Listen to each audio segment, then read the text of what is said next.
The missing Ponytail Roberto Baggio is a special player. From 490 appearances he scored 220 goals. He also remains the only Italian to have scored in 3 separate World Cups. This incredibly gifted man has played at Juventus, AC Milan and even Inter Milan, going on to live a very successful life, despite the adversities surrounding him. This sort of glittering career is ripe for a sports biopic, so it's perhaps more disappointing than that Baggio. The Divine Ponytail is anything but divine. In fact, this lackluster and forgettable drama skims the surface of this man's legacy, missing out crucial information in favor of constant time jumps and a Cliff Notes version of Baggio's life. The film begins with some promise, charting Roby's roots as an 18-year-old on the cusp of playing in Serie A, the top division in Italian football.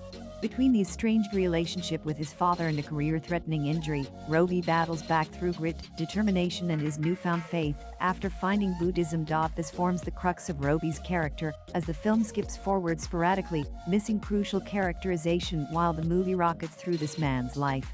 Even the action on the pitch is lacking, with fleeting shots of football shoved aside in favor of reaction shots from friends and family. We never really spend any time with Dot. Instead, the movie relies heavily on tropes we've seen a million times before, but never diving in deep enough to understand this character or care. Early on, the movie jumps 6 years into the future, missing Baggio's rise to the top, and immediately seeing him at the top of his game. Likewise, a crushing defeat at the hands of Brazil late on sees Baggio's world turned upside down. Only, we don't see this.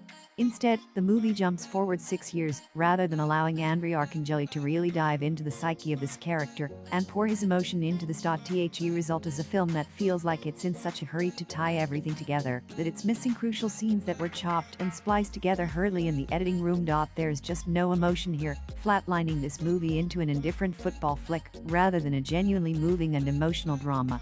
In fact, the most emotionally stirring moment comes during the credits at the end, where actual archival footage shows Baggio being cheered and applauded after his last match.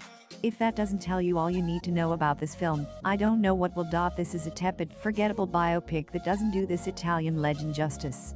Roberto Baggio was an extraordinary talent, but you wouldn't know it by watching this film. Instead, what we get is a perfect example of how not to tell a biopic with a sheer lack of show, don't tell. Much like Baggio's penalty miss, this film shoots for the back of the net and wildly misses the mark, ending up in the obscurity of the stands instead. This is one to avoid.